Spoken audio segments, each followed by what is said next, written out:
how to be consistent with Salah. I'm not consistent with my prayers. I'm still struggling with that. What can I do to get regular? And there were some specific sub questions or details that some people added. So one person, for example, said that I'm irregular with my Salah, but I'm going for Hajj. I'm going for Hajj. This is what, next month right now, right?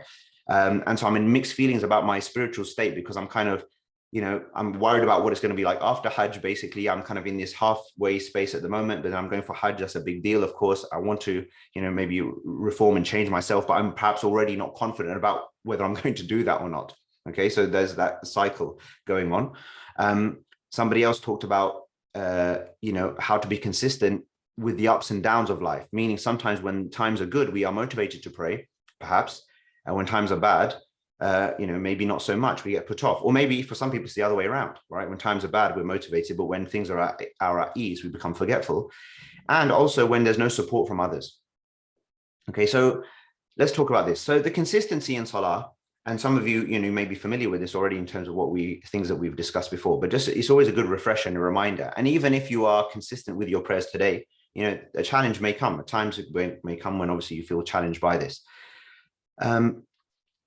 I think the first thing to say here is that what's important to realize is obviously how important this issue is, number one, but also how it takes priority over pretty much anything else. Like as a believer, and other questions came in terms of overwhelm of the number of different things that there are to do, right? I have to do this, memorize that, learn this, blah, blah, blah, whatever. Like it feels like there's too much, there's a lot. And sometimes we overburden ourselves with so much. And we don't distinguish between sometimes the voluntary or the supplementary and the core and the obligatory enough. And it's really just to remind ourselves that, look, these 5 prayers, these 5 obligatory prayers, okay, as 17 units, if you add in, say, 3 units of witr, let's say 20 units of, fard/wajib prayers, okay, depending on how you see the witr prayer. But let's just, for argument's sake, say 20 units of prayer in a day. It's not insignificant. So no one is saying that this is not a lot of units of prayer. It's a lot. I mean, by any normal standard of what anyone else is doing out there, that's a very worshipful life. But at the same time, these 20 units of prayer will take no more in total, end to end, everything considered, no more than an hour a day. And so a very useful way to have perspective on this issue is to say, look, if I believe that there is a God, and that God has created me, and the number one thing that he's asked me to do is to stand in worship before him 5 times a day, right? For something that's going to take no more than an hour out of my 24 hours, and realize that that's like, 4% tops of your day. For many people, it's less than that, it's 30 to 40 minutes. So even like 2%, just over 2% of your day. So when you think about it like this, I think that for many people is a helpful perspective. When you realize, look, even though mentally, right, it feels psychologically feels very burdensome, it's 2 to 4% of my life, So let's just say on average 3%. 3% of my life will be Salah.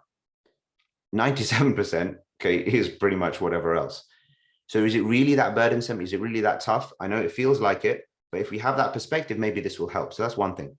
The other thing then is to, as we've said for many different other issues that we've discussed before, is to surround yourself or to try to associate yourself with people who are regular in their prayer, and to share your ambition with them to become regular in your prayer, and to use them basically in a positive sense of that word, right? To use them to hold you accountable. As a transitional thing, I think many people need this. Yes, of course, we shouldn't be offering our prayers because somebody else is holding us accountable for them, right? Of course. But as a transitional state between not praying many prayers or any prayers at all to a state where you can pray 5 times a day, regardless of anyone and everyone, wherever you are in the world, right? Then as a part of to help you, we are also here to help each other and support each other.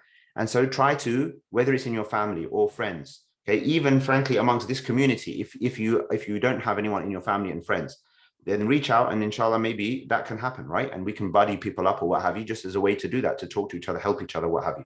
So I think that that's an important thing, to have somebody to share that ambition with someone who either is already there and can help you, or someone who's struggling alongside you and has the same ambition. So you work together and help each other. So that's the second point I think is very, very important. Finally, the third thing I will say on this, although there's many things to say, but the third thing I'll say is planning, right? Actually planning. And part of planning is actually, I would say part of planning, an important answer to the question, is asking your Lord to help you in the first place, right? And expressing your desire to your Lord that you want to do this. At the end of the day, where there's no will, there's no way. And when there is a will, there is a way. So if you don't really want to offer your 5 prayers on time, then you won't. Simple as that. So until you want to, there's nothing really to say. Once you want to, but you're struggling, then it's a kind of, it's a level of that intention, or that determination, expressing that determination, that intention to your Lord, to others, right? And getting everybody's help along the way is a good idea, of course. Then it's about, and that's a part of that planning. And so part of that planning is in advance of a week, and especially the night before. I think this is a very important point, and many of us, perhaps we don't do this, and this actually helps with the quality of your prayers as well. So even if you are regular, but in terms of the quality of your prayers, the night before you sleep, plan the next day, right? When am I going to do my prayers? Specifically, what times? Like, when are you going to do your dhuhr? Okay, now dhuhr, you have an open window, like many hours to do dhuhr potentially, right? Or and the asr prayer, for example, especially where we have long days. So, but when are you going to do it exactly? It's good to put that timing in and around, right? So, for example, today, most of the day today, I was out with the family because the kids are on half term and all this stuff. So we went to the park and what have you. So I knew that my dhuhr is going to be like when we come back, owing to the logistics, there was like 10 people there and different things, all like, like quite highly stressful, etc., etc. Okay, where's the scenario where we're going to be calm, at ease, can offer our prayer with good quality, etc.? Is going to be at 4 p.m. So I knew already that the dhuhr today is going to be around 4 p.m., 4:15 p.m. today. Normally it wouldn't be that late, right? But today I knew that was going to be the case. I knew it in advance, and that's fine. Okay. And also, so I'm just saying to plan those slots in advance and to diarize them, have them in your calendar. For example, if you use your calendar for other things, I think that's an important thing to do. Okay, so that's what I'm going to, that's the answer, I think, to the first question.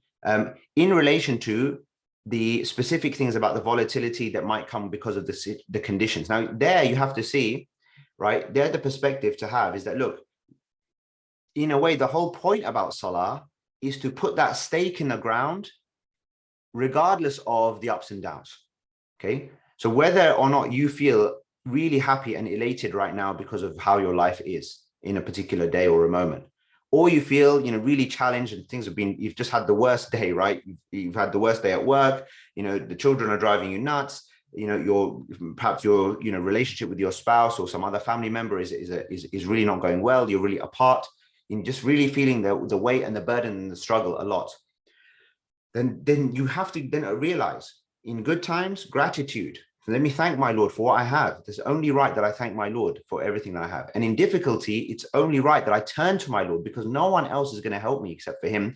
And what I want to do is to make sure that my challenges from others, with others, whatever it is that's going on, that my challenges are not deterring me from my Lord or getting in the way. So difficulties and blessings can equally come as a wedge between us and our Lord. And so we always have to have that high level of discernment, okay, constantly that alertness that detects, am I getting too, like, almost too distracted by my blessings that I'm not offering enough gratitude, or too disturbed by my difficulties that I'm not committing enough to my Lord, turning to him with my need, basically, right? And allowing the difficulty, perhaps even the more depressive state, okay, to basically deter me from even bothering to pray, for example. So it's a matter of perspective again, okay, because the capability is there, the ability to stand, to wash ourselves, okay, to present ourselves in salah, the ability is there. We can do it, right? We can do it. It's just navigating the mental state in advance, right? And just realizing after all that planning, okay, that when you feel deterred for whatever reason, because you're distracted by some entertainment or because life is so good and you've become, sort of, you don't feel the need to pray anymore, or because things are things are difficult and you feel really down and depressed. Like, I know that feeling, like that. I know that, there are times where I will say, even I, and I say even I only because, mostly you know me as someone who teaches on prayer, etc. Like, your motivation for your salah will be volatile, it will be volatile. Like that, that thing we would talk about in the salah course, that initial mindset. Sometimes when the time for salah comes, and instantly I will have a very positive kind of feeling, I'll feel like sort of you know, like, yes, I was looking forward to this. I am looking forward to this. Thank God for the prayer, because, you know, it's a better place to be than whatever was going on right now. And you really feel the positivity of it, and you feel the desire and the longing. Other times you feel kind of just more neutral, right? And sometimes you feel, for whatever reason, you feel really kind of, you have to fight. You have to fight to make it. All of those situations will present. Most of us will experience some range of those, like across a period of time. Most of us will. Okay. And that's fine. You know, the fact that that happens is fine. You don't, sometimes we become saddened by the challenge. The fact that the challenge exists, the difficulty exists, the whispers exist. We shouldn't become, we should make sure that we separate and don't put that on our own selves and blame ourselves for simply for the fact that we have thought something. This is very important. I think actually this actually goes to the heart of a lot of these issues and questions that come up, right? Many of us, we become upset with ourselves just because we are feeling a certain way. All right. Now, we shouldn't do that. We can externalize, let's say, the feelings, inclinations, and then almost as if you're looking at them in front of you, you know, on a table, right? Or you've got these different paths and routes, and now you stand outside of them, you assess and analyze them, and then you choose appropriately, and you shift your mindset, you know, appropriately.